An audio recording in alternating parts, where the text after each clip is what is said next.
Looking back at the year 1995 through India's political prism, it can be characterized as a pre-election year, which saw shadowboxing and posturing by all political parties gearing for the electoral fray. With elections due in 1996, there was an urgency, as major parties began to shape their political agenda. The Congress party began the year losing two major Western Indian states. Maharashtra saw the Congress defeated as the BJP Shiv Sena combine stormed to power, with Manohar Joshi sworn in as Chief Minister, but with Bal Thackeray very much in command, with what some commentators called an effective remote control. In Gujarat, the Bhartiya Janata Party trounced the ruling Congress to win the assembly elections with a comfortable two-thirds majority. Combined with the losses already incurred by the Congress party in the assembly polls in late 1994, the new developments triggered a chain of events which culminated with a challenge to Mr. Narasimha Rao's leadership, and senior Congress leader Mr. Arjun Singh resigned from the cabinet. The exit of Mr. Arjun Singh and Mr. N.D. Tiwari from the Congress party and the subsequent formation of a separate party by the two proved to be a non-event, as it failed to split the mainstream Congress. Few members of parliament and some colleagues going away from the party, we can't call it a split. It's some people who are unhappy with us has left us on that score. They have formed a group. So I don't think it's a split. These developments notwithstanding, the year came to an end with Mr. Narasimha Rao consolidating his hold of both the party machinery and the government. In a characteristic low-key reshuffle, old war horses of the party were sworn into the Union Cabinet. Later in the year, in a major expansion, a number of younger MPs were also accommodated. The Prime Minister himself emerged as the unchallenged leader of the Congress party. The Suraj Kund training session held in the summer of 1995 was viewed by many as a precursor to the party's preparation for the poll campaign. Attended by the Congress stalwarts, the Congress President Mr. Narasimha Rao called upon his partymen to establish contact at the grassroots level and create awareness among the masses about the policies and programs of the Congress. It is necessary to admit all these faults, that we have lost touch with the grassroots, we have lost touch with the people, and therefore that touch has to be restored. The main thrust was on the economic SOPs meant for the poor, as also employment generation schemes launched by the government.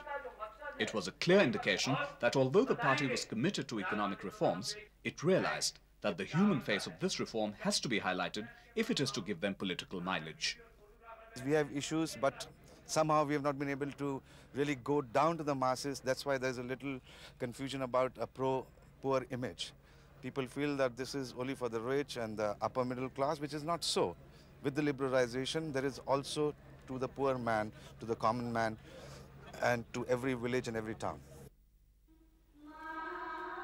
For the principal opposition party, the BJP, 1995 witnessed events that would have a major bearing on its future. The party held its plenary session in Bombay, where Mr. L.K. Advani was re-elected president of the party for the second consecutive term.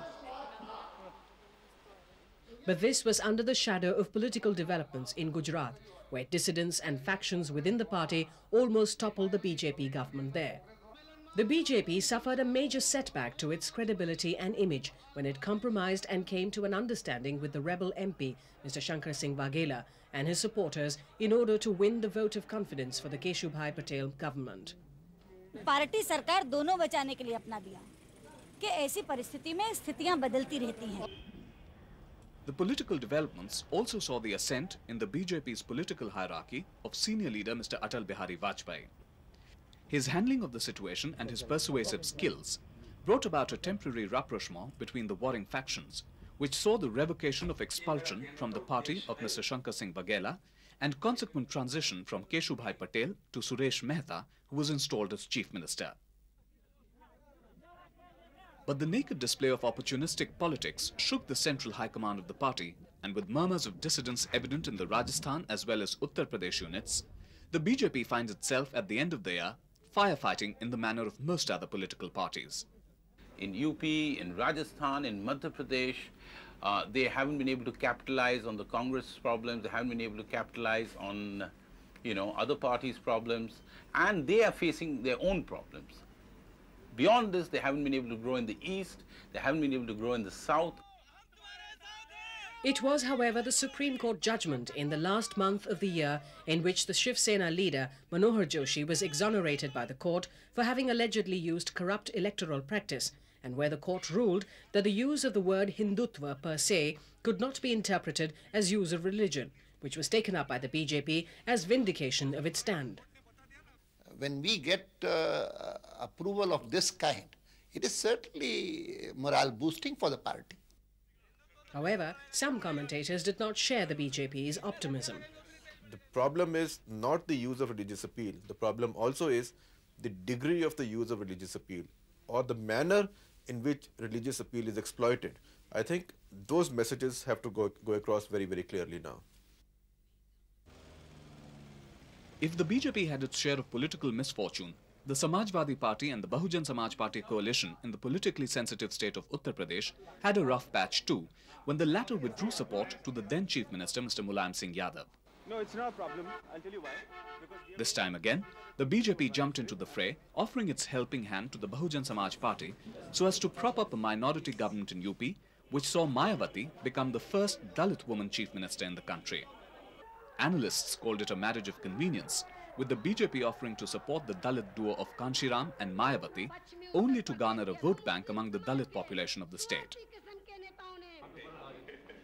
Finally, the obvious came to pass, and the tenuous alliance, which was not destined to last too long, did not last even 5 months. After a series of squabbles between the two political partners over the Mathura temple and the Periyar statue issues, the BJP withdrew support to the Mayawati government. The collapse of the BSP government led to a period of horse trading between the major parties in the state as they tried to cobble a majority to form a new government. Ultimately, it was the imposition of president's rule which brought decorum back to the political system in the state. Out of power, Mulayam Singh Yadav set about looking for new alliances. And after a series of protracted negotiations, the Janata Dal leaders, divided over the issue, ultimately decided to agree to invite him to join the National Front to strengthen the upcoming third force, the emergence of which the front leaders believe poses a challenge to both the Bhartiya Janata Party and the Congress. Now Mulayam Singh is coming to this point that yes, he will cooperate with the left. He come to understanding with the Janata Dal is a big advance. Now it is to be seen in 1996 what new alignments are in the offing in Uttar Pradesh, where the BJP, after sweeping the Nagarpalika elections, has once again become a major contender for power. For the National Front, the year had been a mixed one. Lalu Prasad Yadav managed to romp home for a second term in Bihar. But in Orissa, senior Janata leader Biju Patnaik was swept out of power by the Congress. However, it was in Andhra Pradesh where the NF's dreams of holding together the third force received a setback.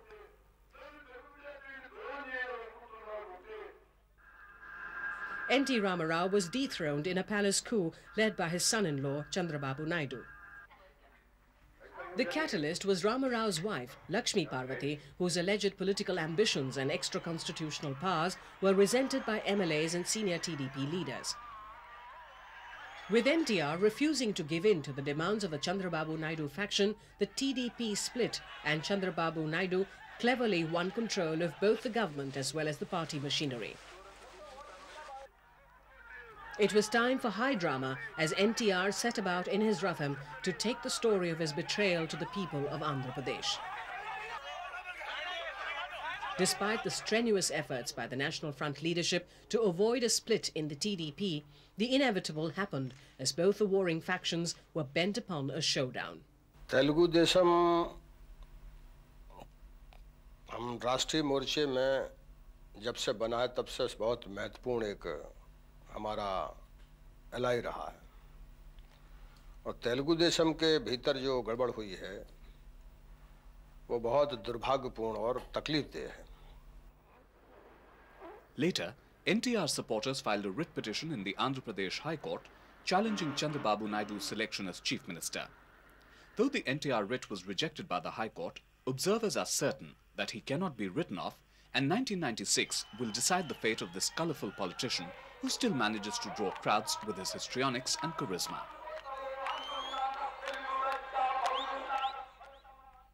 Another setback to the National Front came as the Dravida Munnetra Kazhagam quit the front to join another 7-party regional conglomeration in Tamil Nadu. The AIADMK leader and Tamil Nadu Chief Minister, Ms. Jayalalitha, will undoubtedly meet a formidable rival in Rajnikant, who has been vehemently critical of the former on many an occasion. But it will only be in 1996 when the political strength of Jayalalitha will be tested, and whether Rajnikant's charisma and fan following can be translated into votes.